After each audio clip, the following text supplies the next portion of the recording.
Итак, у тебя есть игра для меня? Да, сэр. Вы знаете, как сейчас популярны шутеры от первого, третьего лица? Я подумал, мы могли бы создать свой собственный шутер с интересными персонажами, различным оружием. И, вы слышите меня, самая главная особенность. Эта игра будет бесплатной. Ты сказал бесплатная. Да, я сказал бесплатный. Ну, там, подождите, нет, там будет много внутриигровых покупок. Подожди, ты сказал бесплатно, и все остальное пошло фоном. Просто вон. Ну и ладно. Итак, у тебя есть игра для меня? Да, сэр. Бесплатная? О, нет-нет, не бесплатная, да еще и с огромным множеством платного контента. Ладно, так-то лучше, так-то лучше. Спасибо, сэр. Но все по порядку. О чем игра? Это будет хоррор, где один игрок управляет маньяком, а 4 других людей управляют выжившими. О, звучит как новое слово в жанре. Какие игровые режимы у тебя на уме? Ну, в одном выживающим игрокам предстоит починить 5 генераторов, открыть ворота и сбежать от маньяка. А маньяку надо ловить их и приносить в жертву. Так, а в другом? Что? Ну, стиль игры, что ты описал, звучит довольно-таки просто, и я не думаю, что одним таким режимом мы сможем надолго удержать интерес игроков. Поэтому, знаешь, нужно сделать хотя бы несколько режимов. О, нет. Нет?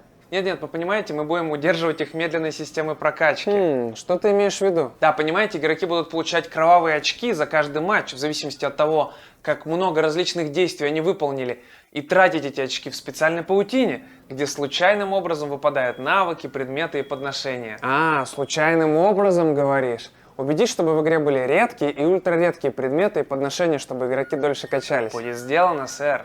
Значит, как я понял, основная механика игры — это прятки.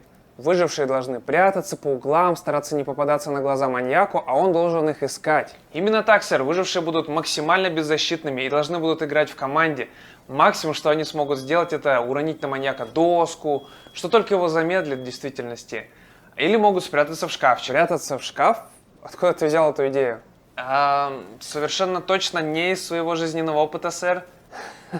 Что? Да, я сказал, что я взял эту идею из одного популярного хоррора, да, сэр. Ну, слушай, а что если кто-то из игроков начнет, ну, знаешь, играть агрессивно за выжившего? Не прятаться по углам, а уворачиваться, бегать от маньяка, троллить его. Невозможно, сэр, ведь у маньяков есть оружие. Не знаю, мне кажется, рано или поздно игроки начнут запоминать карты, лучше уворачиваться от маньяка, бегать от него всю игру. А я упоминал, что маньяк ускоряется, если находится в погоне больше, чем несколько секунд? Воу, нет! Слушай, ну это все меняет, теперь выжившим просто некуда деться. Да, поймав выжившего, маньяк должен повесить его на крюк жертвоприношений, после чего выжившего нужно будет спасти, и на 3-й раз выживший погибает полностью. На 3-й раз? Да, ну чтобы игра не была слишком быстрой и скучной для выжившего. После 1-го и 2-го повешивания его может снять товарищ по команде. Да, но что если маньяк повесит его на крюк и будет стоять рядом? Нонсенс, сэр. Тогда он не сможет ловить других выживших. Точно, да, тогда все в порядке, я на секунду допустил. Нет, сэр. Никто не будет стоять возле повешенного выжившего. Да, ты прав, это было бы глупо. Да, расскажи мне про героев и их способности. Ну, на старте у нас будет 3 маньяка с разными способностями. Охотник, он расставляет капканы. Этого рода Джейсон Вурхи, знаете, но в другой маске. Примерно понял, да. Так будет гораздо дешевле, чем включать в игру самого Джейсона. Плюс мне кажется, что игрокам бы не понравилась игра с Джейсоном. А что другие 2? Так, 2-й маньяк это призрак, он умеет становиться невидимым.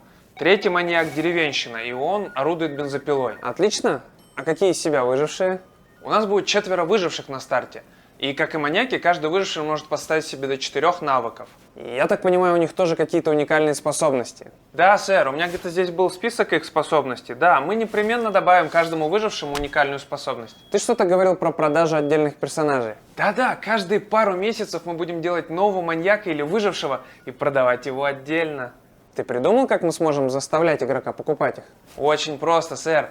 Видите ли, каждому персонажу доступно 3 личных навыка. Они доступны только ему, пока он не прокачается до определенного уровня. То есть если я хочу определенный навык, то я должен сначала купить персонажа, который обладает этим навыком, потом еще прокачать этого персонажа, и только потом его навык станет доступен всем. Нет, потом вам надо будет качать и других персонажей, и может быть нужный вам навык выпадет в паутине прокачки. Вау, отличная идея. Я так понял, большая часть героев будет продаваться отдельно от игры.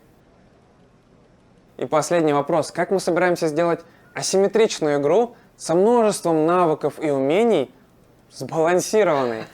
Сэр, вы шутник? А что нет? Я даже на секунду подумал, что вы серьезно. Нет, я Я серьезно. почти повелся, сэр. Я думаю, мы проделали достаточно неплохую работу с этой игрой. Что вы думаете в целом? Да, звучит довольно-таки интересно. Я думаю, мы сможем прикрутить продажу косметических изменений в игру за деньги, продавать персонажей за деньги, так что я более чем доволен. Единственное, я не уверен, что мы сможем удержать игроков более чем на год или типа того со всего одним режимом игры. Я имею в виду, как долго люди готовы чинить генераторы. Nice.